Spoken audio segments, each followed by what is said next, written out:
Odo bought a knick-knack for Major Kira, and rye jelly and chocolates, her favorite. Changeable meets unknown sample, and kids are playing inside Laas on the promenade. Hello, everybody, and welcome to a very energetic episode of The Seventh Rule with Cirroc. Hello.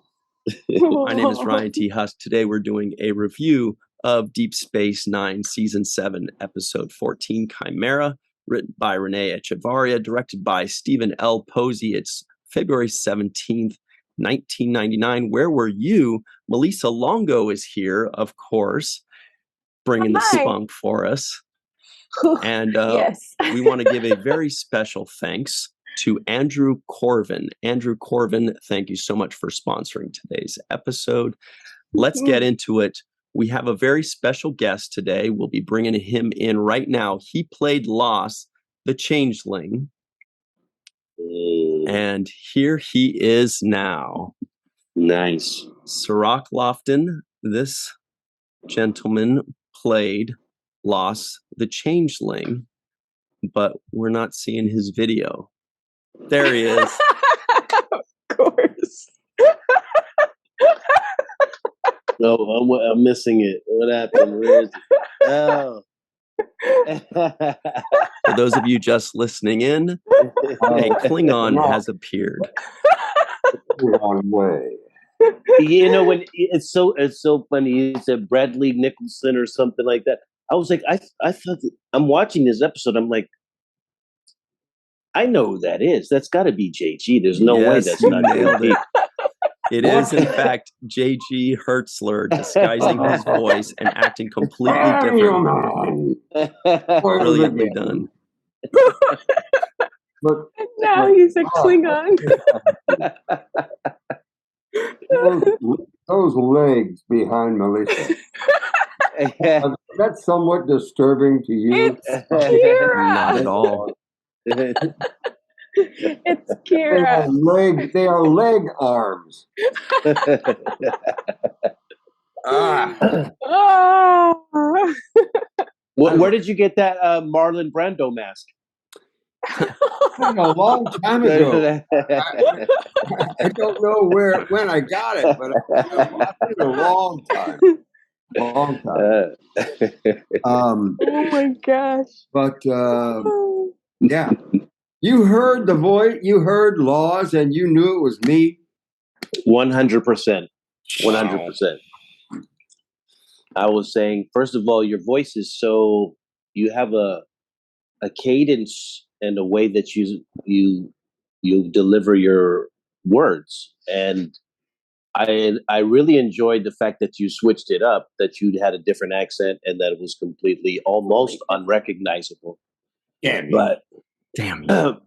I mean, the performance, there was nothing about you that said Klingon to me or said that you were. No. Yeah.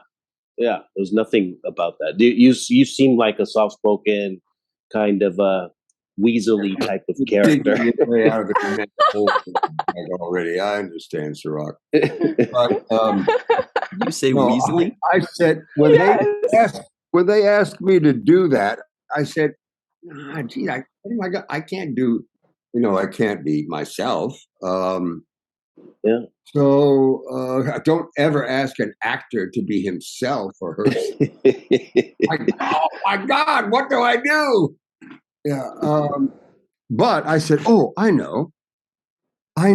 I'll change the register to up here, and I'll take huge gaps in my speech pattern to mimic Bill Shatner." So William Shatner was my model for Laas. Wow. But Amazing. there was a There's a laws of physics joke I'm trying to put together here, and I'm just not getting it. Like loss of I got attraction. I got a C in physics. I'm at a loss I for loved words. my physics teacher. Okay. Professor Stickney. There he is now. You keep I'm on the sucking on air. that I Laas told you never to call me Professor lozenge. Stickney while I'm on the air. While Melissa sits between the two legs that look like two arms, but look like legs of Nana. It's frightening, Melissa. It's frightening. Anyway. Oh my gosh. Yeah. Melissa actually fell out of focus for a second there. She was laughing so hard. Oh, I'm sorry. Yeah. I'm sorry. Can you send me the information about the hotel that you set up again? Because I lost everything. I don't know how I lost the. That'd be great. This is Bill Taylor of the Fabulous Roddenberries, ladies and gentlemen. Oh, Hey. fabulous. Who will be playing? I'm on You're Zoom muted. with You're muted. Cirroc and Melissa. Oh, sorry. Ryan and myself. Yeah, I said I knew it was the Roddenberries. Please tell him we said hello. Yeah, well, he says it. He just says he loves you too. But we didn't say that. Well,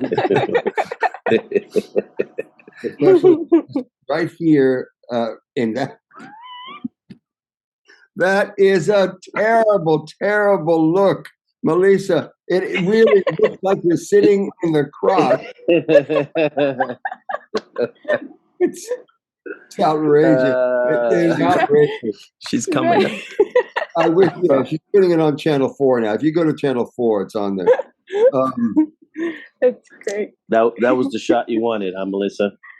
Well, I was hoping to have her face in there, but just make sure it's somewhere I'm touching that one. if I, something that I can think if you get the words right.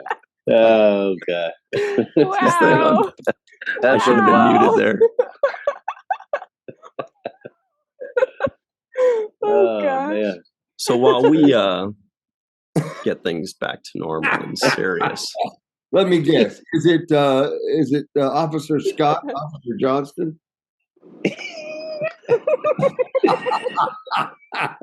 JG's the only original guy who could pull this off the way he does. Okay. Mm-hmm. All right. I feel like Aaron Eisenberg would gladly do a bit like this. But I'll call you when I leave here. Yes. What time do you want me there, by the way? He would have fun with it. But no, I around 3:30. I was watching the whole thing. I didn't even look in the credits. So I'll just make sure. I was hoping you hadn't before that. And get over. I don't know. But you still I was it. certain. I was still certain. Yeah. Mm-hmm. Oh, it's perfect. All right. Yeah. Yeah.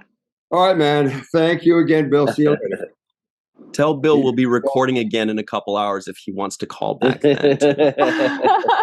Love you, Bill. So we went from Bill Shatner to Bill Tayoun, and now back to Bill Shatner. And I do love Bill. I said to them, I said, I have to. Well, I'll do this. But my favorite line in this wonderful Chimera script was I went in with Odo into the bar room, and all the people were sitting, all the regulars were sitting there. Cirroc, were you there as well? No, I wasn't there, but I remember the scene though. Yeah. I walked in and one at a time, I offended each one viscerally, offended them with something really ugly I had to say about them as a race or whatever. As we left, I'm saying to Renee, well, I think that went well. I think that went very well, don't you, Odo? Yeah. Very well. To your credit, I was watching this episode saying, that whoever's this. First, I was like, I'm not sure if this is JG. I couldn't tell right away. I had to kind of keep listening, and then I was like, it's got to be him. At some point, I was like, it's JG. There's no doubt. And what also gave it away that it was you is the fact that your acting abilities matched up against Renee in those scenes. Let me get a recorder. Let me get a No, we're recording. We're recording. But he wants this for his personal library. No, I mean, just the fact that you were really challenging Renee and holding your own in those scenes, and I was saying this, you've got to be an exceptional actor to be able to hold your own up against Renee in these kinds of scenes where you were really, being the antagonist. Well, thank you. J.G. HERTZLER, that name alone is not, it's pretty good. J.G. HERTZLER, it's got some power to it. It's got some bite. Actually, I have it here. I wish I could find both these things, but I can find at least one of them. Just amongst yourselves then. Background though, what is that back there? It looks like some kind of tapestry. Yeah, it looks almost Klingon-ish. Yeah, a little bit. It's Moroccan. Ooh, fun. That's the gates of Stovelcore. No, it's not the gates of Stovelcore, but it's Moroccan. We lived in Casablanca for a while, and I can't find one of the other things. But I also have my dad's. My dad was Lieutenant Colonel J.G. HERTZLER. And I have his you're junior. I have his desk piece. And this was my great-grandfather, also J.G. HERTZLER. Whoa! And I think, I don't know where this was from, but he had a store. And I think it might have been on the back of the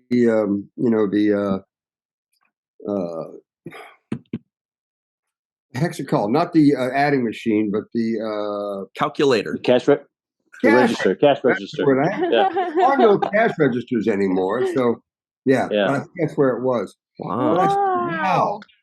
So you're the third. You're JG the third. Well, not in a row. My family went JG Noah, JG Noah, JG Noah, and I was in line to be Noah.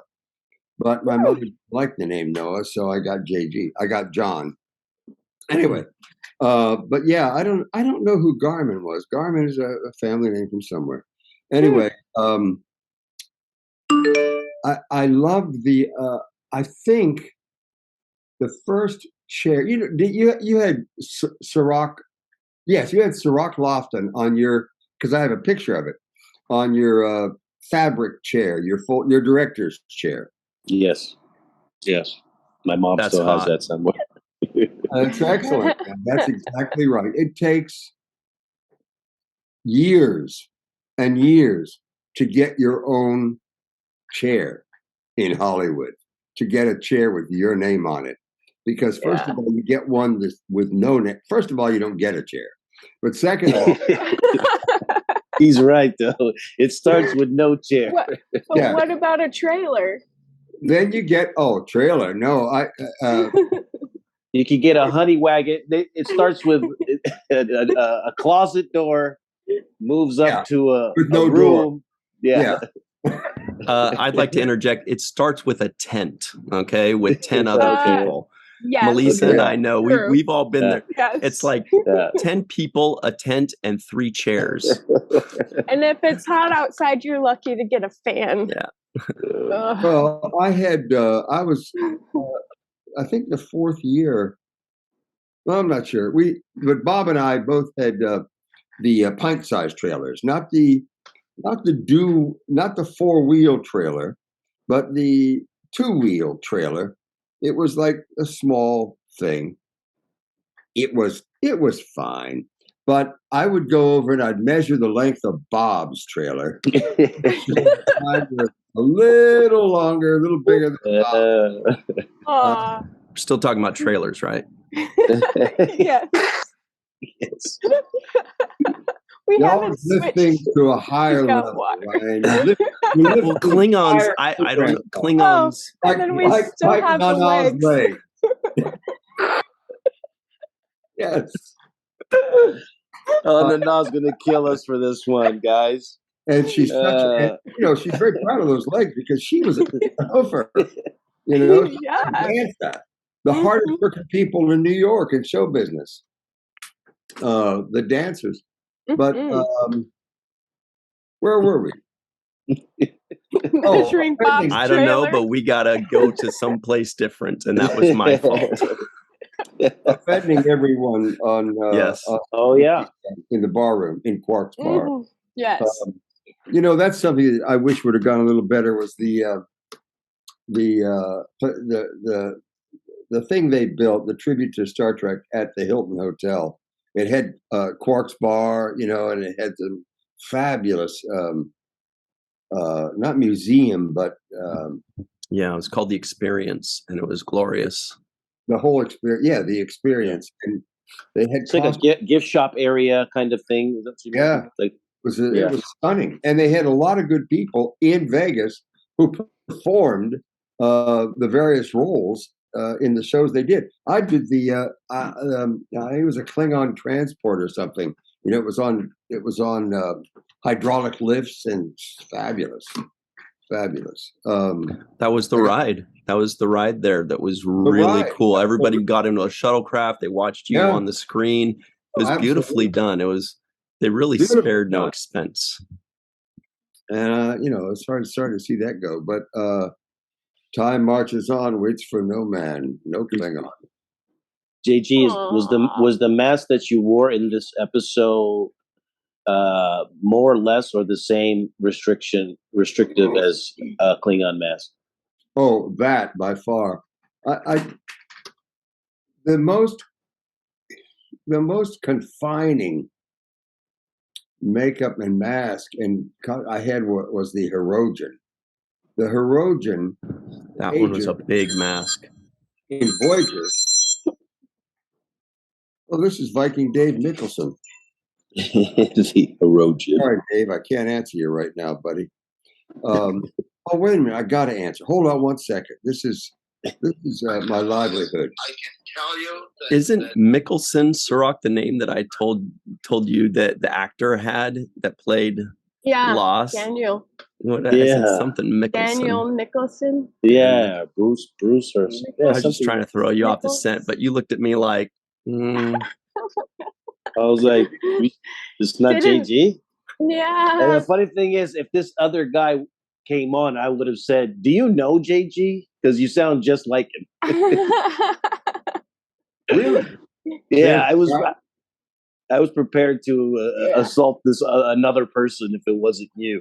There's a guy named Jim Beaver who I think did a couple of our shows, a couple of DS9's, and he is a relative on my mother's side whose name was Beaver, Bieber, and Beauvoir. It went through the various countries, but so wonderful. I've seen him on TV a lot. If you look him up, Jim or James Beaver. Anyway, you were talking about the Herogen, and I'm now looking at the masks, and they do look really intricate. And well, it was also we were shooting in April or May or June because it was unbelievably hot in those things, and the only part of my body that was exposed was my hands and the palms of my hands. But they was so meticulous. And I loved doing it. Not only did I have black contacts in covering any iris action at all, but Michael Westmore put tiny little, looked like little inchworms, glued them over my eyelashes on both lids. So it looked extremely reptilian. But wow, get something glued to your eyelashes. Well, you do it all the time, you women. I don't know how you do that. Yeah, I don't do the fake eyelash thing. It's just but when you see them, they look like they weigh 5 pounds on somebody. They're so big. I say, how do they do that? Anyway. Yeah. Yeah. So it was also the combination of the temperature too. I mean, that was also part of it. It was outrageous. I mean, you really dropped probably 15 pounds of water weight because it was a rubber suit the entire way. and where the latex wasn't, there was neoprene over top of it, skin tight neoprene, and man. In fact, was the wig any heavier, or were the wig? Martok's wig? Trojans don't have wigs. No. Okay. No, the changeling. Changeling. Oh, the changeling. No, the changeling. It wasn't bad at all. Actually, I don't remember it being constricting, and it was somehow freer than, because I guess it's maybe because I wasn't wasting so much time being down here all the time, but I was up here with lightly across the flowers, and taking large pause where things could drive through. So JG, you said that they called you about the role and said they approached you about this role. Did they? They probably didn't. They probably never do. But did they tell you what made them think of you when coming up with this role? Because I would have thought this is totally counterintuitive. It's like a totally different kind of character from Martok. But did they tell you why they thought of you? Ryan, it was very odd, man, because you want to give people, other actors, some work in Hollywood. Yeah. But, why they would ask me to do it, maybe they saw some sort of compatriot relationship with Renee, because we used to talk a lot about both being at ACT in San Francisco before all, show business, television, film. But I used to sell. I mean, I'm a huge. What's the word? Not a celebrator, a celebrator. What would be the word? What's the word that I can't think of? Anyway, I worship the Renees, and there's only one, and the Arminds, and there's only one. Of this thing we do, because, and the Patrick Stewarts. Patrick Stewart would probably make about 250 British pounds sterling for 20 years, $250 a week or something like that, for 20 years before he got cast as Picard. Have you done a show yet on this incisive program that you host and have built into a monumental power in the Star Trek world? Have you ever done a show on Patrick with the RSC, or the National Theater, the National Shakespeare Company? No, Patrick keeps calling us, but we're just we're really we haven't busy. gotten around to it yet. Yeah, we will. Patrick, we know you're watching every week. We'll get back to you soon. We promise. Yeah. Hey, Patrick, I'll put in a good word for you, Sir Patrick. Please do. Thank you. Not for you. I'll put a good word in for Patrick with you guys, and I can't make any promises, Sir Patrick, but I know them very well now. But no, that's the air or the spirit that I got from watching this episode. I felt like watching two Shakespeare actors kind of battle each other in scenes, and that's what you brought to the table. You probably had the same experience with Avery, but I had so much respect for Renee. Renee especially. Renee was considered the best commedia dell'arte in American theater, and as a stage actor long before any of the Benson things and many things he's done. He was on MASH. He was the original. You know that, right? Mm-hmm. Do we all know that? On the film. In fact, I saw Elliot Gould in a TV show that's happening right now he playing a fairly small role on a TV show. Elliot Gould. Yeah. Was it only Huh? Murders in the Building? What's that? Was it only Murders in the Building? No. Yes, I saw him in something working a lot in relation to that. No, this was a Lincoln Lawyer. Is the TV version, television version of the Lincoln Lawyer. And but I was saying, like Cirroc and Avery. As a young man, you probably have had. I mean, you had this terrific respect being cast and working right alongside this incredibly talented, incredibly powerful, incredibly presence-filled man of the theater and way beyond. As I did with getting a chance to work with Renee and Armin and all these guys that I just have. There are so many people I would cast in the roles that I've done long before I would have cast me that I have. I don't think so. Yeah, too much modesty. I think that's too much. We do have to jump to our break very quickly, and then we're going to shower JG with praise and tell him why he's wrong. Right before we do go, though, JG, I looked up Jim Beavers or Jim Beaver. Beaver. Yes, you're right. He has a ton of roles. The Boys, I mean, current things, The Boys, Deadwood, Supernatural, Breaking Bad, and the pilot episode of a show called Star Trek Enterprise. Great stuff. Check out Jim Beaver. Wow. So we'll take a super quick break, everybody, and we will be right back on the 7th Rule.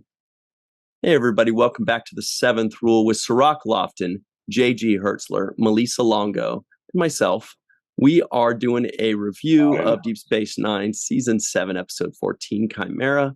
This is a great one. JG is regaling us with stories. I almost said regalian, because there's a regalian something or other. And chocolates, the regalian chocolates. That's what it was, yes. Regalian chocolates. And that is part of our trivioids right now, and they are as follows. Odo bought a knick-knack for Major Kira and regalian chocolates, her favorite. Changeable meets unknown sample. That's what their names meant. Kira visits Odo during his afterglow with Laas. That was nice. Virala is the same as any other planet overrun by humanoids. Odo can't remember the last time he assumed another form. Kira is sorry she can't link with Odo. Odo doesn't know changelings can exist as fire. And kids are playing inside Laas on the promenade. That's when he was Fog. Actually, can you tell us about the makeup job when you were playing Fog, JG? That was incredible. That must have been hard to breathe in. Yeah. Well, even the fire. It was, the fire my memory of it's a little hazy. That's A plus. I tell you, the Fog was fabulous because when they introduced even the idea sort of stopped you in your tracks for a second. They think, oh, he is the Fog. Yeah, I forget how it was presented, but it still made you stop and think for a moment. Oh, could there be such a being? Yeah, and then the special effects of actually watching it all kind of assemble up together, and then you appear again. I thought that was really cool. Reminded me of really cool special effects from that period of time, the Terminator stuff and all of that kind of thing. But cool. I wanted to ask you had some really great moments with the other cast members as well. One in particular was with Nana when she comes to let you out of jail. I thought you guys had a moment there of understanding, at the very least. That's what I felt. There was a moment where you kind of understood that, what they have is real as far as the love that they have, so much so that she's, letting you out of jail. So I thought that was a really beautiful moment. And I liked the way you played it as well. You did pause and make sure to emphasize it. I have absolutely no memory of that scene. as described by you, Cirroc. I didn't get a chance to watch. You gave me the information, Ryan, to watch. I have not had 2 seconds this week thus far to sit down and watch. But well, it's a beautiful moment. Yeah. It's a beautiful moment, and ultimately, this whole show was about. I guess it was about love. I wrote down love story. Well, I felt like this was a love story. Yeah, I don't remember feeling as if my heart was involved with, if I had a heart, was involved with Odo. It was something more of a foggy a relationship that I can't attach a heartfelt. Yeah, hold it 1 second. Yes.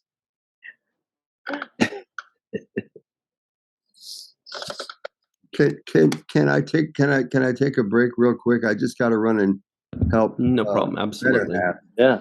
I think. Yeah.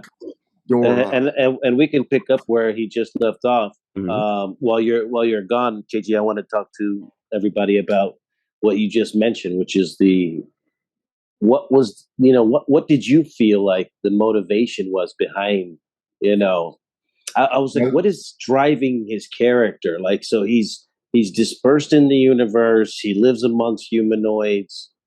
He dislikes, them. But then he had never, I don't think we'd ever seen him merge with another changeling. I think that merging was the first one. We saw him merging with the female changeling. Renee, and not me. Yes, Odo, correct. yeah. Right. And I feel like that may have been the only other person. So I think he may have been only the second person that he linked with. And that's why it was such a different and interesting thing, was because when that happened, my first thought was, uh-oh, Kira's not going to be too pleased. We remember how she got a little snippy when she's like, excuse me, you merged with the female changeling. So I was watching her. I was like, let's see how she reacts. And she did react that way as well. Yeah, but the motivation was different. This was linking is something that comes naturally to the changeling species. Oh yeah, very natural. And it to deny that of themselves would be denying parts of who they are. And I think that I saw more of a surprise than an understanding on Laas's part towards when Kira let him go. It was more of a surprise because he's been so closed off in his 200 years of what he's learned of humanoids that he hasn't really been open to maybe not all solids are the same. Maybe not all bipeds are the same. The same with changelings. Maybe not all changelings are the same, just because you have this ability to link and share information instantly doesn't make everybody's experience and personalities the same. And it's very odd. There was a tremendous openness, and suddenly a somewhat limited world in terms of the word love suddenly opened up to an incredibly wide. It was almost transcendental. Like there's a love of a fellow creature is no more powerful love of that vista I'm looking at. And it opened up. That show was very odd that way.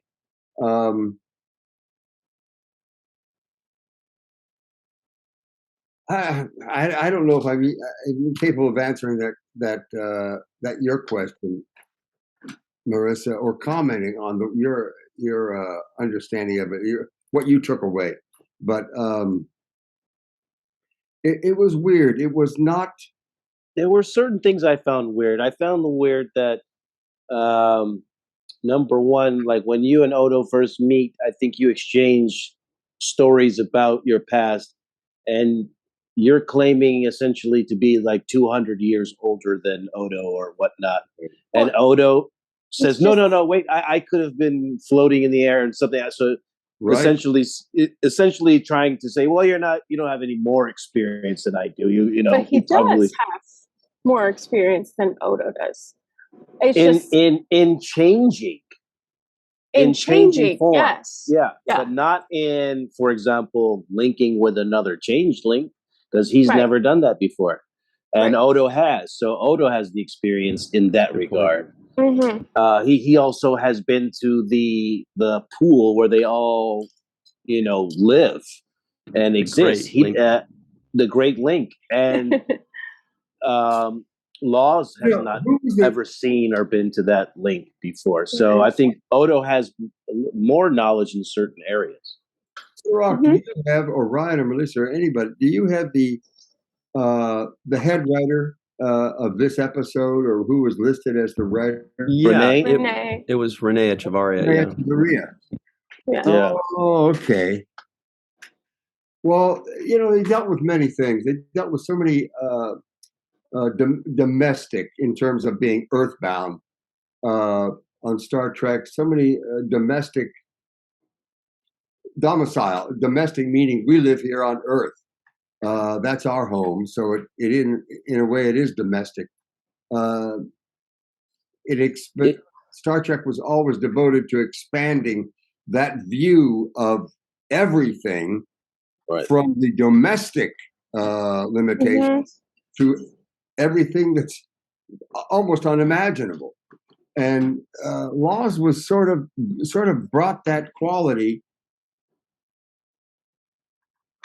to even to Odo, because it was some sort of saying, oh, this is a much wider, much less tangible, much stranger thing than we consider love or life to be about. It was way beyond. And that's one of the things that it did really well, I thought. Renee Echevarria, he's done so many things after that, after Star Trek. I see his name all the time, and it's hard to miss, Renee Echevarria. Yeah. But I thought Renee was taking an approach of a different kind of a racism with your character, because I thought you were a racist. Basically, you're a racist against people with 2 arms and 2 legs and who can't transform their body into but he's also pointing out the racism that is happening against him, which is what I thought made this episode so interesting, beyond just the relationship between the 2 changelings, was that he's a racist, but he's also shining a light on the racism against him and his own people, and inherent in solids. Right. And that point was made very well by Odo's character when he kept saying, why is it against the law to turn into fog on the promenade? He's not hurting anybody. What, he can't do that? Is that against your rules? Right. And so there was, but he was also inherently racist against the people he was shining the light on too.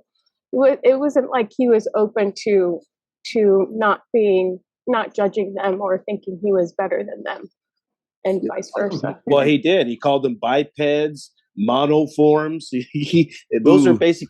Those are derogatory. Nobody better not call me a monoform. I'll just teach him a lesson about that. You biped, you freaking biped. Yeah, nobody, I don't think anybody has done on a regular basis for 56 years of dealing with such almost intangible, unsolvable issues than Star Trek for all these years. And still Well, it's hard. It's hard for me to hear. There's a certain amount of dismissal in people's voices sometimes when they are not members of the Star Trek or sci-fi community at large, and they say, "Oh, it's sci-fi, it's science fiction." Oh, yeah. You know, when you have people like Robert Heinlein and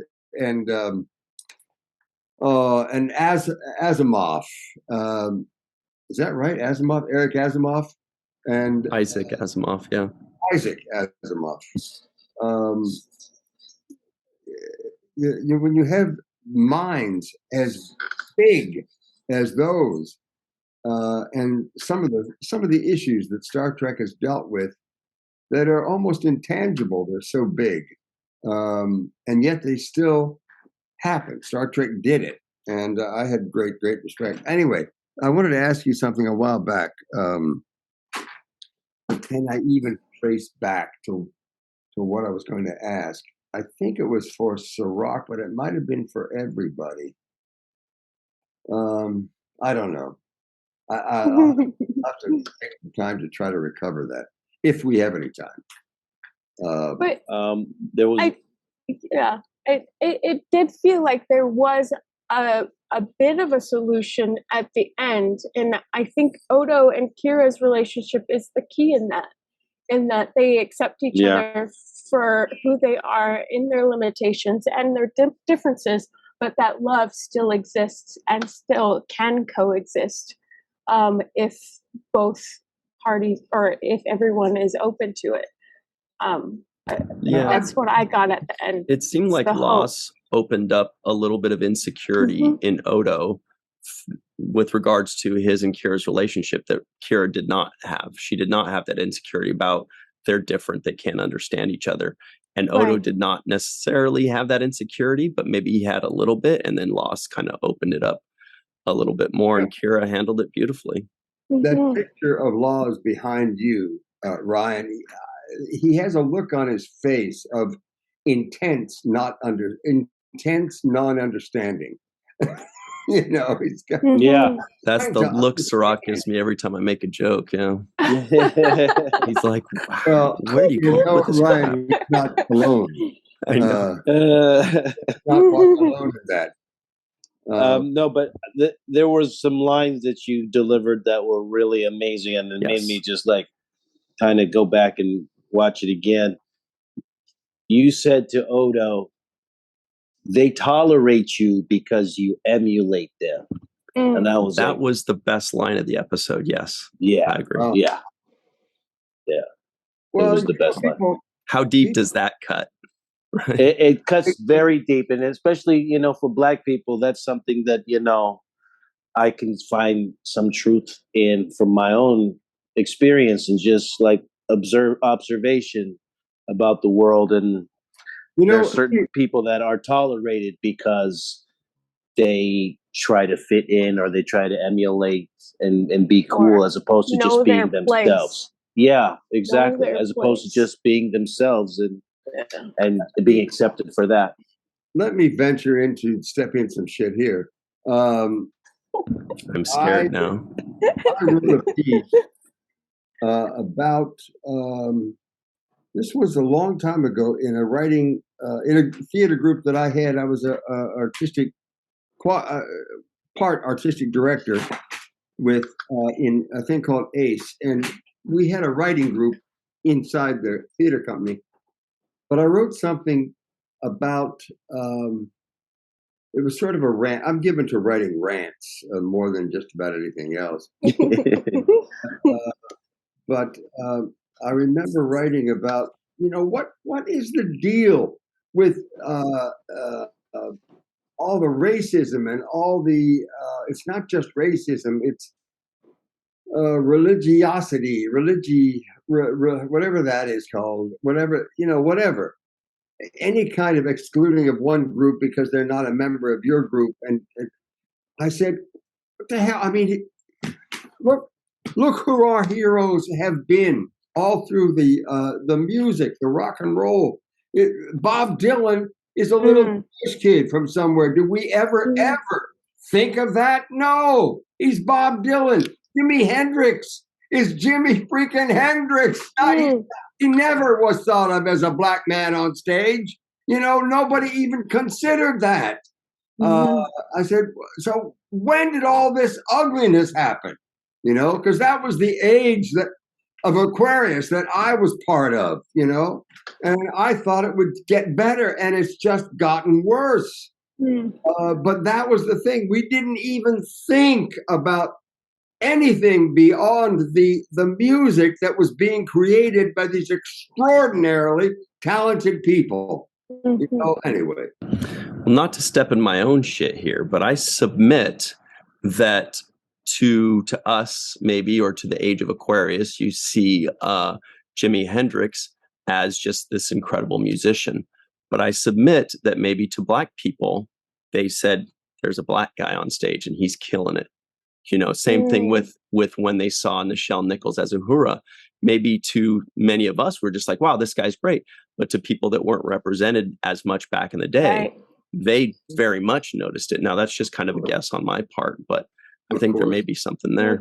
Yeah, they're definitely accurate. Yeah, I mean, that's what Jackie Robinson represented for us, too. It was like, hey, we made it. That's our guy. There he is. And so, I mean, yes, there's always going to be those kinds of things to overcome.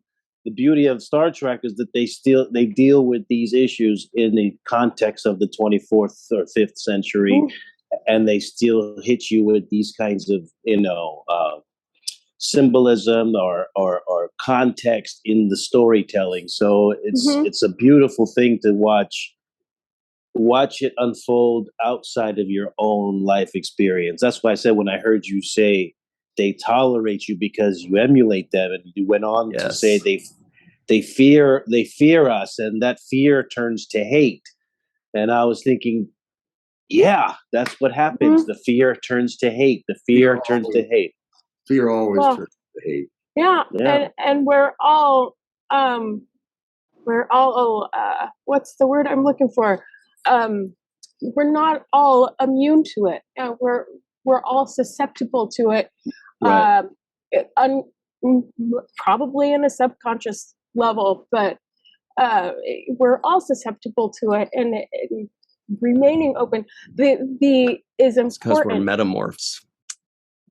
We are all metamorphs, and the interesting thing is one of the beautiful things that JD did at the very end of this episode was when Odo said, "I'm not coming with you," and your whole body changed, your whole posture changed, and you retreated and started looking around because you had lost that trust, or Laas had lost that trust. And to me, I saw a lifetime of experience of being on the run, of being hunted. So Laas's experiences are driving his distrust of everyone but himself. And this is so that's probably the worst kind of aloneness. That is, I think, I don't know if it is one of my greatest fears or not, but it is a monumental fear in mankind, is being alone, I think.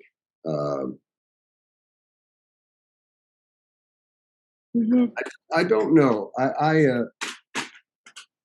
was I going to say?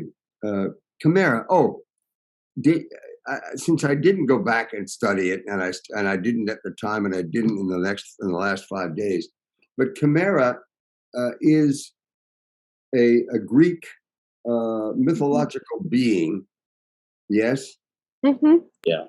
With three faces. Say. With three faces. She had three faces. Chimera had three faces.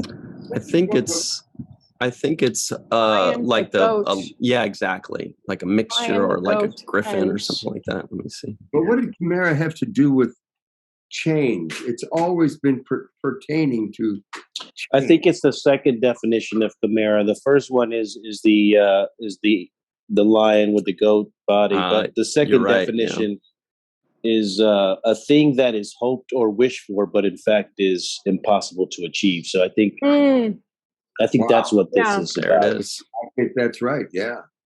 Mm-hmm. Yeah, this is an episode about, and it's crazy because what is hoped and wished for and maybe impossible to achieve. At some point, I could look at it like, is Odo and Kira, is that possible to achieve? You know, because there was a moment there where she was like, "I'm sorry, I can't link with you," and it felt like she felt inadequate, or she couldn't, you know, satisfy him or fulfill him in the way that he needed. And so then they had that moment, which is captured behind you in that screenshot, Melissa. But they're not legs. yeah, they're not legs. That's what he turns into. I called him the Odo Borealis. You know, Odo Borealis. Very nice. Amazing. Excellent Amazing. work. Odo Borealis. I'm writing a book. I'm waiting for it to be edited. I'm finished.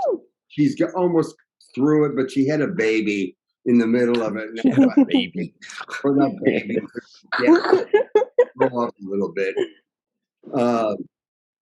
Anyway, but I've been fighting for titles. The first thing that came to me was Confessions of the Klingon Linebacker, which, because I was a Klingon and I was a linebacker, and they go together in a very explanatory, clearly. I explain how they're together. But I'm thinking I woke up this morning with a phrase in my mind from, I don't know where it's from, but truth and beauty. And I said, so many civilizations have dedicated, and artists have dedicated themselves to finding the truth and finding the beauty. And I think those two things are I think they're both equally important in my life. And I said, what is my quest? What am I doing here on Earth? And because I don't have an easy answer to that. And I said, maybe, I mean, not that I'm skilled at any of it, but I said, maybe it's about my own search for truth and beauty. I become the angriest I can possibly become when I see truth being manipulated, truth distorted, being destroyed, and whether it's about an intangible object or a sentient being or a thought pattern, a constitution, whatever. When I see that truth being destroyed, overlooked, damaged, forgotten, that irritates me more than just about anything. People being untruthfully dealt with, and the beauty. I am a devotee, I think, of maybe the Greek idea of beauty, the symmetry in things. And JG, when do you see the beauty in a performance that you've delivered? Do you see it like right after you give the performance instantly, and you say that was beautiful, that's going to hit? I've never thought of anything I've ever done in terms of being even good or beautiful. I have seen, as I said earlier, it's not a lie. I would cast many before I'd cast myself. And it may have to do with the fact that I have one good eye, my bad eye, and I've had it from when I was 3 years old on, and I've always been in I think that I've had this lack of self-confidence about myself, I approach life sort of walking sideways toward it, or just diving in and being caught in the current and let it take me where it takes me. I've never had a dream that I can identify. That's another thing this is about, my confessions. What? The book that you want to write. The book to my daughter. Right. Yeah. I don't know about if you find a dream to pursue, then go ahead and pursue it with all your heart. I don't think I've ever had one, but I do have a reaction to truth and beauty, and it's something I want to develop for a built-in aspect that I'm looking at with this entire thing. The book. Well, we definitely look forward to seeing it and reading it when it comes out. You know, you will be back to tell us all about it when that book is ready for us. We do have to run. It's the end of our time. Cirroc, just real quick, I do want to say again that when I heard that line, they tolerate you, Odo, because you emulate them. My first thought was, there's no way that line is getting past Cirroc. And I knew you would catch it, and that's why I love working with you. You're the best. Now, I do want to give a very special thanks, that is, to Homer Frizzell, Dr. Anne-Marie Segal, Eve England out in Wales, Yvette Blackmon-Tom, Carmen, a.k.a. Skillet, Timothy Baum, TJ Jackson-Bey out in Missouri, Bill Victor Arucan, Titus Mohler, Darlena Marie, John Mann, Dr. Muhammad Noor, Tierney C. Diekman, Anna Post, Rex A. Wood, Anil O. Palat, Erica Strom, Joe Balsarati, Mike Gu, DQ, Neil Akasaka, Justine Norton Kurtzen, Dr. Stephanie Baker, Carrie Schwent, Faith Howell, Edward Foltz, Radek Orszewski, very Polish name, Henry Unger, my live from Tokyo, and of course, Dr. Susan V. Gruner.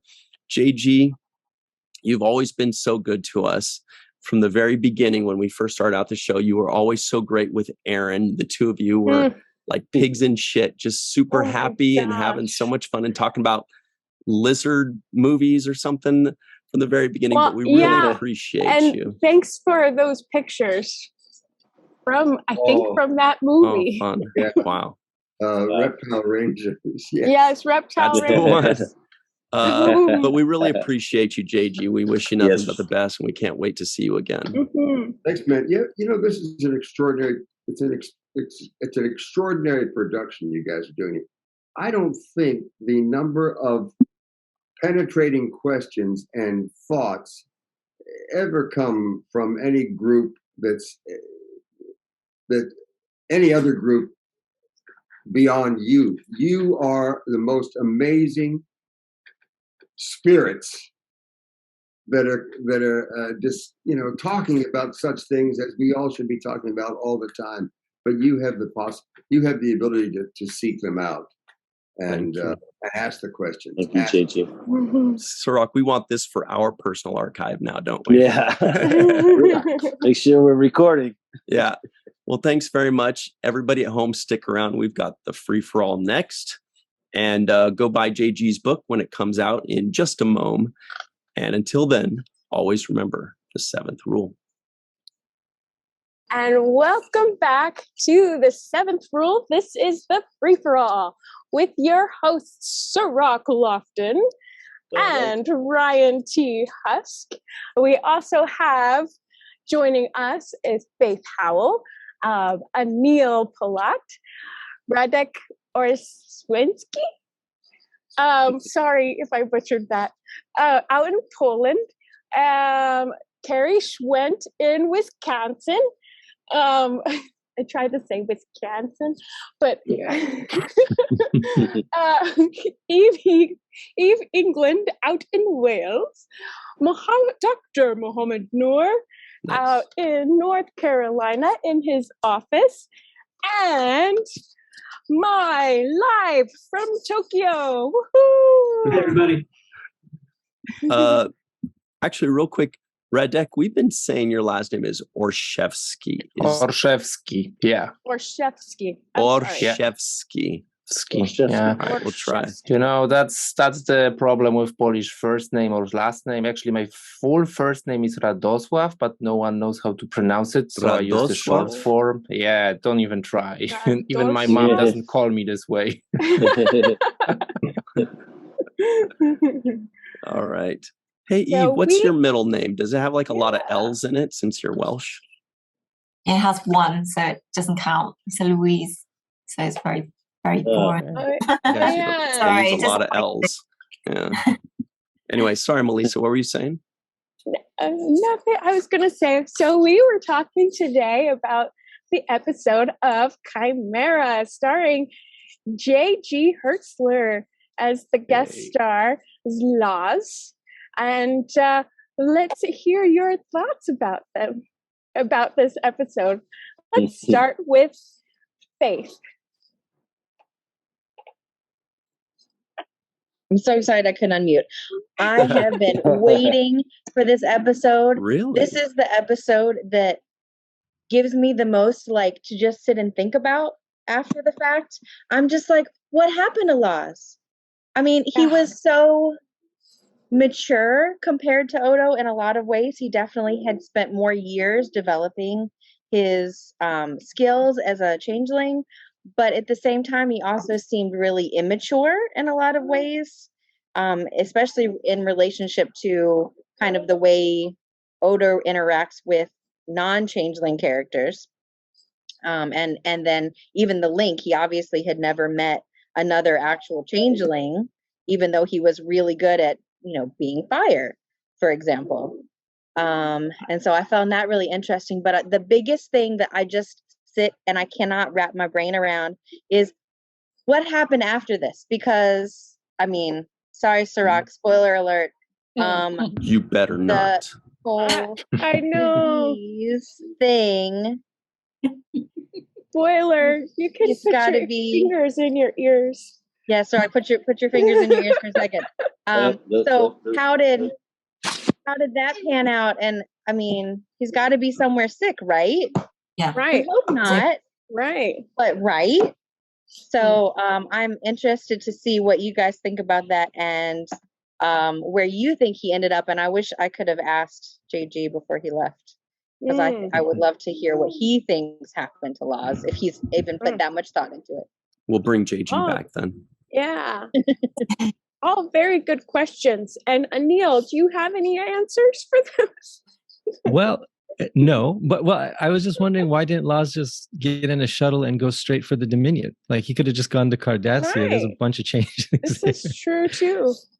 So I always wondered why he didn't just do that. It seemed like he'd been searching for so long, and it was just a logical thing to do. But I like this episode a lot. I think Laas is not wrong. Sisko's not wrong. Odo's not wrong. Like, everybody is kind of right. I mean, shades of gray. Yeah, like Laas does murder somebody. Like, he's there for 2 days and he just murders somebody. Right.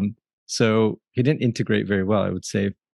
But yeah, to me, this was an immigrant story, right? So you immigrate to a new country, and there's always these two pulls of you're giving up something to assimilate. And so this is kind of, there's no right or wrong, but sometimes people feel left in the middle. And Odo is one of those, I think, people who hasn't quite assimilated. He still longs for home. It's like Worf, he doesn't kind of fit in place. So, but yeah, and Quark's speech in this, to me, summed up everything. I think that's one of the best lines of the whole show. And I thought of you, Dr. Nora. I said, very logical. Like, he's saying it completely logical. It doesn't make it right, but he laid it out pretty cleanly. Mm-hmm. Speaking of longing for home, Homer has joined us, and he has the same, just about the same legs, a little more legs. But what were you saying, Cirroc? Sorry. I just wanted a couple of lines from that speech, because I wrote it down too. That Skorks really gave a great speech. Mm-hmm. Do you remember any of the lines from that speech, though? Because he breaks it down for Odo, like, really matter of fact and kind of. Yeah, I've got one. There's no time for a changeling flag demonstration on the promenade. Mm-hmm. Yeah, and our I think what he says, sensibilities only go, or tolerance is only for the two-armed, two-legged variety. You know, when you turn into goo, we get really uncomfortable. He's basically telling him, our you're genes a little can bit only handle so much. right. Yeah, Yeah. that's perfect. Yeah, he laid it out for him. Mm-hmm. Well, how about you, Radek? Oh my, interesting episode. Maybe it has some flaws, like you already pointed out, like what's going on with Laas. For me, except the speech from Quark, what was really interesting was the moment when like Kira asked asked Odo if the man that she knows doesn't exist in real, because he's just mimicking solids, yeah. And for me that's very interesting, because we all wear masks, we all pretend in everyday life, in professional life, different contexts, yeah. And where is the border? And I guess it's blurry, where we become what we pretend, what we mimic, yeah. Radek, have you ever left Poland, or worked in a different country or visited a different country where you felt like you needed to assimilate? Yeah, I lived for 10 years in Germany, maybe not far away like geographically, but different culture, different setup. Yeah, so I think it's good to. I always say it's good to live in a foreign country for more than a year, because you need to pay the taxes and do everything as the locals do, right? And I guess if you do it for many years, yeah, it's hard to distinguish, right? Where is your original identity, or patterns of behaviors, and where it becomes local, like you said, it's immigrant story. Yeah. And what's your take, Carrie Schwent, out in Wisconsin? I have a couple takes. I have my haiku as always. I'll start off with that. New changeling arrives, wants to travel with Odo. Odo stays for love. And that scene at the end, I did a little looking online and found a couple interesting tidbits about that, and I called the phenomenon that's like going on around Kira there the Odo Borealis. That's what Cirroc said.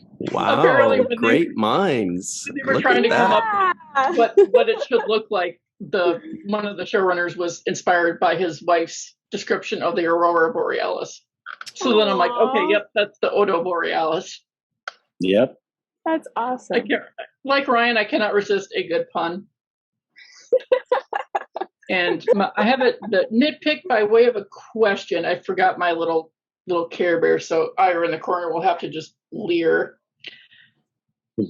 But when Laas is meeting Odo's friends in Quarks, and Ezri's asking, what is it like to fly through space? And Laas is like, well, I wish you have no way of experiencing that.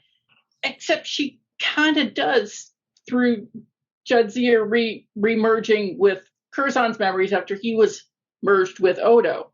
This is true. Jadzia and Odo had that conversation after they got back together. She's like, I know what it's like to be a changeling now. Thank you for those memories. Why didn't Ezri bring that up? She's like, I might not know what to fly through space, but I know a couple other things, so I know more than you think I do. Right. And then I was thinking, why didn't Quark mention to Laas that he already knows about him, because they've met before in a previous episode? You guys don't Prophet and Laas? No, you don't remember that one?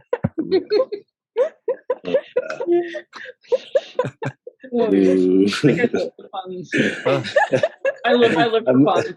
It looks like she's allergic to my pun. That was boo-worthy. Yeah. Oh my goodness. No, never stop.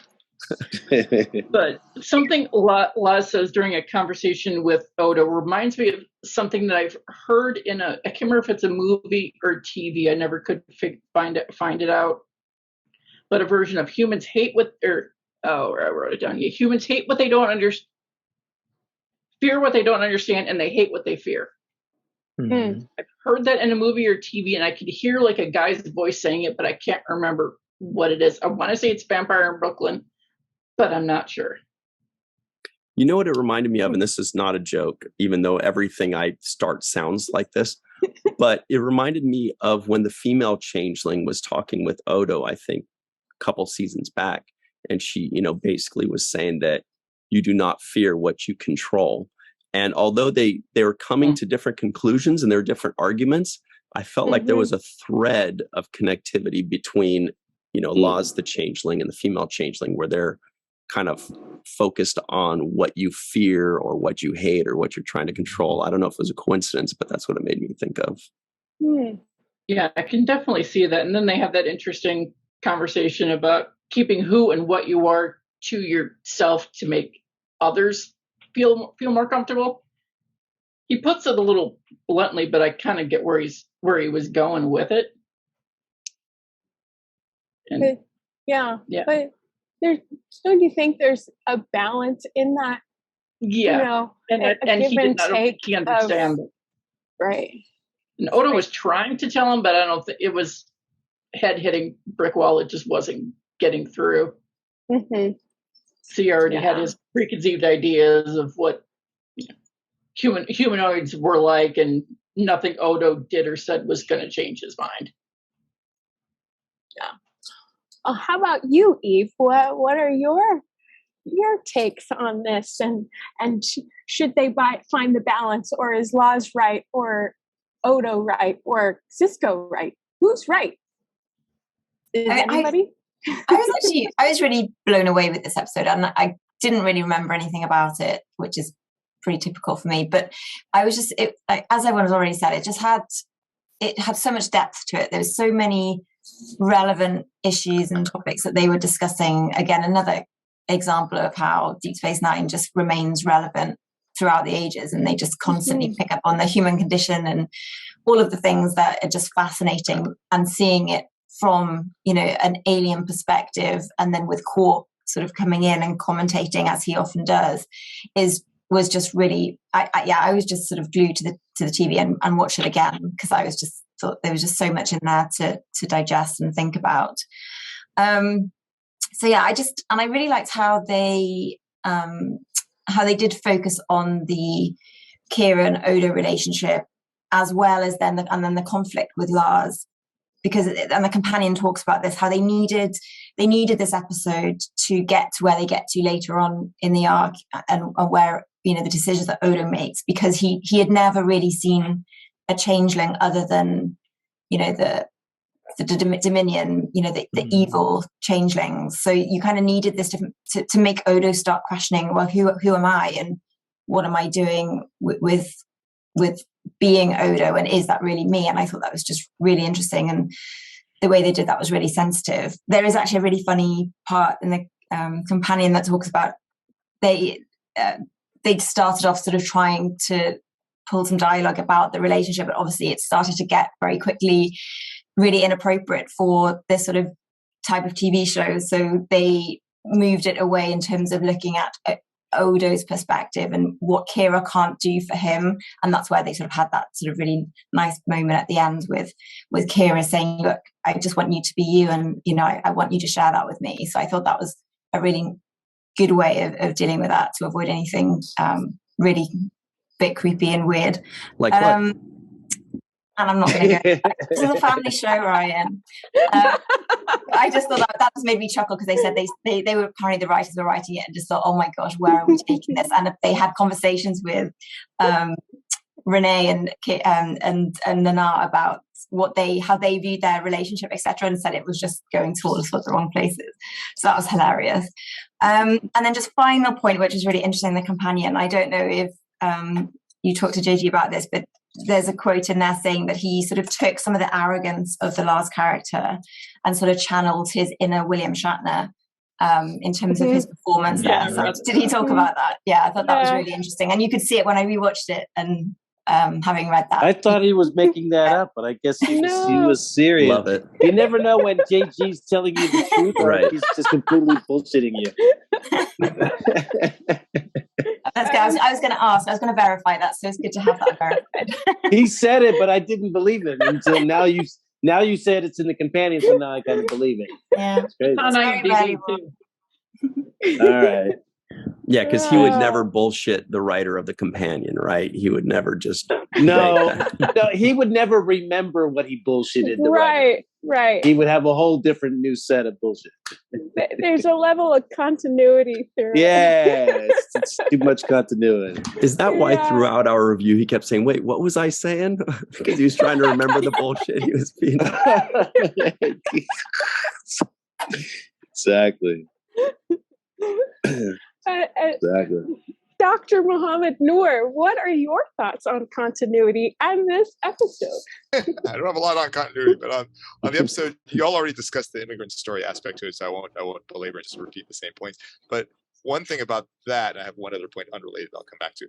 One thing about that I thought was interesting was the essentially history repeating itself, right? Because if we think about the story of the origin of the founders, it's not all that different from, say, Laas's experiences. You could imagine that, in theory, let's say Odo's experience was slightly different. They could go on and found this new founders group, and you can essentially see the whole thing repeating itself because of this distrust of the monoforms, as he called them, to the changelings, and then the response to that being like, well, fine, we need to fortify ourselves, and we don't trust them. That was sad, but I mean, it was interesting just seeing that history happen a second time.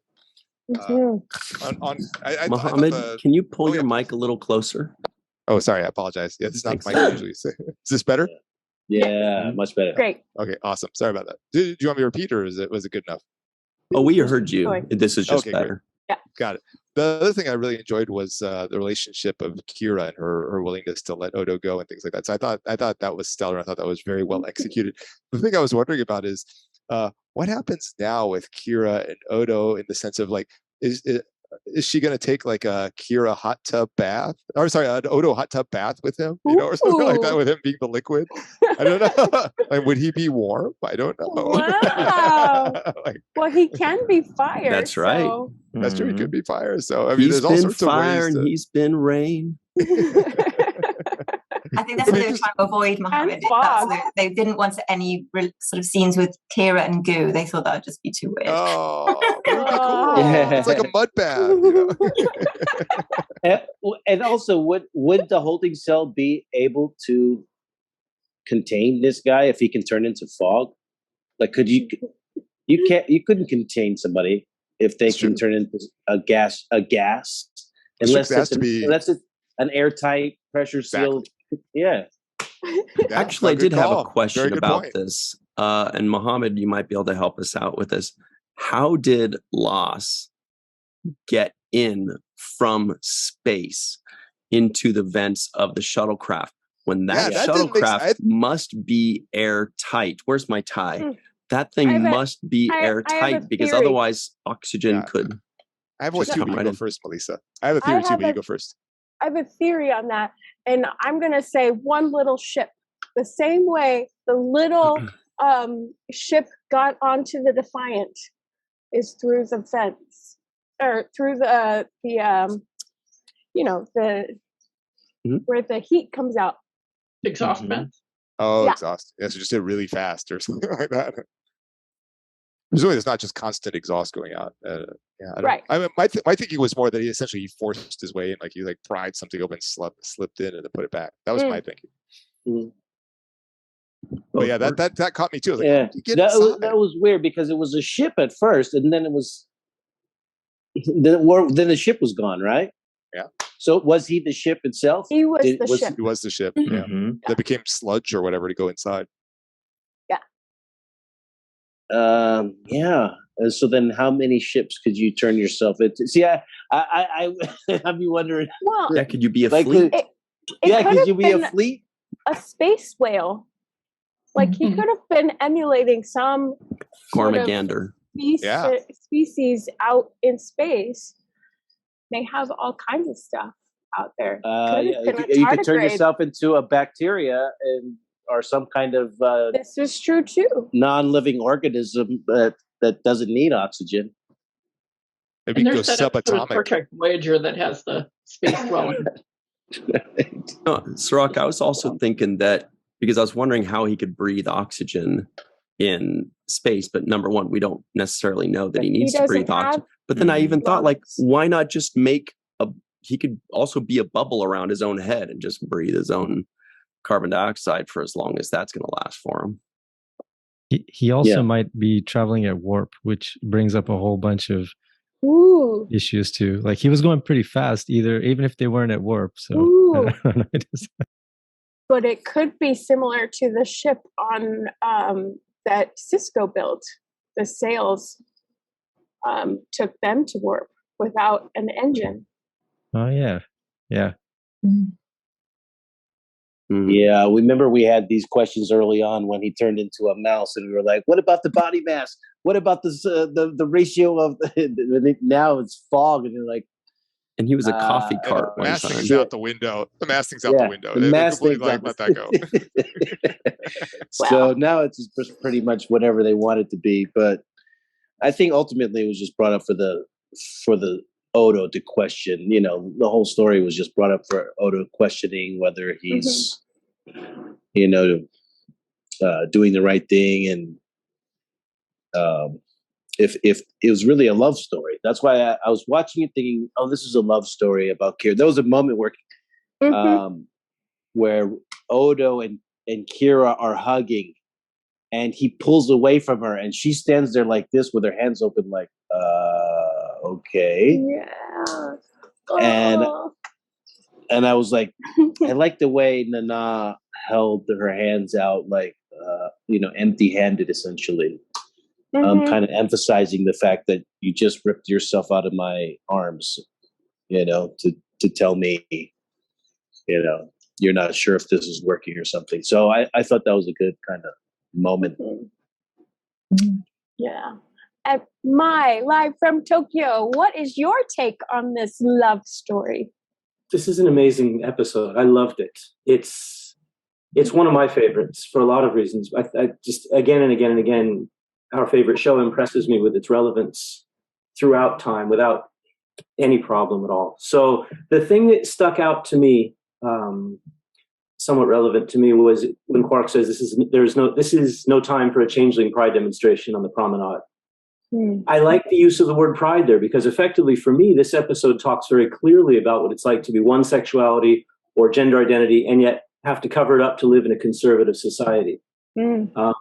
For too many, the concept of acceptance and being their true self in that conservative society is in fact their own chimera. And I think the rest of his speech goes on to discuss the basis for a lot of the racism we see in America as well. One fears what one does not understand, obviously, but in this case, we are all the same and you are different was the message. And I thought, okay, that's important to think about. So that really hit home, and I liked that a lot. And I love the fact that they put it out there and that it's always out there with people needing to think about that. I also read that I don't know whether it's from the companion or not, but it says the title of the episode is a reference from Greek mythology, that Chimera was the daughter of Typhon and Echidna, sister to Cerberus and the Hydra, the three heads, that obviously the relevance of the episode is to be found in Laas' ability to be anything. Similarly, Chimera is no one thing. I don't know if I agree with that, because the other definition of the word chimera is that it's a thing that's hoped for or wished for, but is in fact illusory or impossible to achieve. That was Cirroc's take too, yeah. In Odo's case, true acceptance, clearly a chimera for him. And in Laas' case, a new link or a world without monoform bipeds, clearly a chimera for him. And then on a personal note, I think they made a little goof, actually. When Odo had his arm around Kira and they were cuddling, this is a guy who has trouble with the human body, has trouble with the face and whatnot. He has no eyebrows whatsoever. Yet right up his sleeve, there's a ton of arm hair. I was thinking, hang on a second. There's something. That's a solid. They could have shaved his arm from the elbow down or something to get this right. But that's a good again, something very much that I'm aware of. So I love this episode. It's absolutely fantastic on so many levels. because we all have our own Chimera, and I think it's fantastic. Yeah. And last but not least, Homer Frizzell out in Walter Koenig's old apartment building. What are your thoughts on this episode? Well, Melissa, thanks for asking. My apologies first off for being late. I gave it an 8 on IMDb. Why? Well, pretty much that's been covered, so I'm going to focus on things that may not have been covered, which is to say, I thought Laas was a little bit pushy for the linking. I thought he was a little too needy, except at the very end, he left Odo hanging. Odo had his arm out there, and for some reason, Laas did not take it. I found we were talking before about, I was just realizing that hands and fingers really got a lot of play during this episode. You see Laas's hands, you see Odo's quite a bit, and then we already talked about Kira's. There's that scene where Kira says, yeah, I freed him, go and find him. And she kisses his hands, and he's left there in the turbo lift, just looking at them. So I thought that was an interesting way of displaying that interesting direction, I think. I don't believe, despite tough little ship or little ship, that changeling dude could have gotten on the shuttlecraft, given that you want them to be somewhat airtight, unless he had turned off a force field or bent something. I mean, there was some noise, but it sounded more like bad plumbing as he was getting ready to come in through the grating. But I gave it an 8. I enjoyed it. It was fun. It was good to see, is it Carmen, HERTZLER, JG do something a little differently and mix it up and go with a slightly higher pitch voice as well. So that was a lot of fun. Yes. Good background you got behind you, by the way, Homer. Thanks. But also, thanks for bringing up Jake Sisko guesses the IMDb score. Yes. Does anybody have any guesses that they don't already know? 8-2. Harry's like, I already know. I'm gonna go lower than Bill. I'll say 7-2. I liked it, but I still think it might be a 7-2. I'm gonna go 7-7. 7-7. 7 up. All right. That's my so guess. Muhammad goes with Dikembe Mutombo's height. Cirroc is more of a Manute Bowl kind of guy. But Muhammad is on the nose, 7-2. Wow. Muhammad gets the Tierney Award of the day for the perfect guess, the bullseye. You know, I don't know if the director who directed this episode had directed before, because when you said his name, Stephen Posey, I didn't remember him being mentioned before. I don't know if this is a first-time director,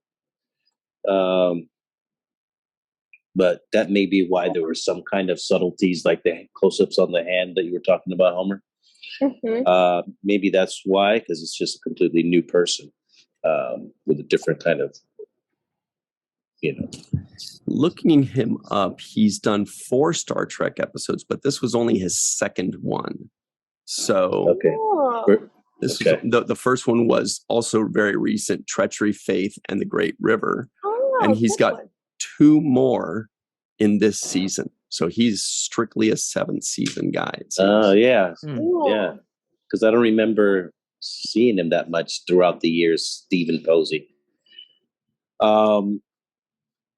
I was going to say one thing. I just wanted, because we did all this review, I didn't get a chance to talk about Sisko. I really like Sisko's a couple of moments that he had in this episode. One in particular when Odo is basically arguing on behalf of Laas, and Sisko says, which I love the line, he says, "All right, Constable, I'll release him into your custody." He basically, he's like, it's on you. And I love the way he said that and basically put it all on Odo. Like, all right, it's on you now. the other thing I enjoyed was the back and forth between Odo and Kira. Right when Odo says, "Well, of course, there's no way that a holding cell is going to stop a changeling," and he kind of goes into that because he's so sure that the guy got away on his own. And then when Kira reveals during that scene, when they find out that he got away, Odo is really smug. Yeah. Right? Because I think there's a moment when there's like, "Oh, we're going to go look for him." He's like, "Good luck." Like, yeah, right. Good luck. Like, I hope you don't find him. So there's a little bit of smugness. And Kira calls him out and says, "You didn't hide that very well. You didn't hide how excited you were." But then flash forward past that point, I really like the moment where she just says, "I'm the one that let him go. He's over there." His facial expressions when he realizes that she's the one that let him go, he really kind of sold that for me. And I said, wow, this was great performance on Odo's part, because he really looked stunned and shocked. Like, what the hell? You're the one that let him go? So I really like that as well. There were some rumors way back in the day. I don't know if this is in the companion, but that they were going to have kind of like a spin-off with Laas and Odo. Is going to be Laas and Odo SVU. Oh gosh. That one is kind of funny though. I kind of laughed. That one is funny. Right. That one's funny. Homer's dying. He's like, "What am I doing with my Homer life?" doesn't agree. That deserves an applause. Thank you. You see Eve England out in Wales. Law and Order SVU. Oh gosh, here we go. It is funny that you say that though, but I don't know if JG said it. He did say that he interpreted the name Laas as, or it's talking about human, that the laws of nature. So that was his interpretation of his name. So that's quite appropriate, right? As it turns out. That's what I meant. He had a line that made me laugh too when Laas pulled out his thing and he says, "Mine's bigger." I thought that was kind of hilarious a little bit. I caught that too. His Laas rocket, so to speak. Yeah. But Eve knows who his. Did anyone catch the Nam? Oh yeah, we had two. Yeah, I think. two. Oh. One was funny. Two Nams. Okay. Keiko. Yep. And Martok. And Yep. Martok. And lots of Martok. It's funny. That's the funny one. Sorry. And Eve England, being the fantasy fan that she is, she knows who Laas's favorite elf is, right? Homer knows. Oh, I know. Yeah. You're setting this up, Ryan. It's too late, Ryan. You're gonna have to say it. Tell us, Terry. Myself. Like Laas. Muhammad spoiled it. Yeah. Oh my gosh. Show myself same out. expression my husband has when I tell a corny joke. All right, you lost me. You lost me. I know. All right. We got to run, everybody. Feel free to think of your own Laas jokes and enter them in the comments below.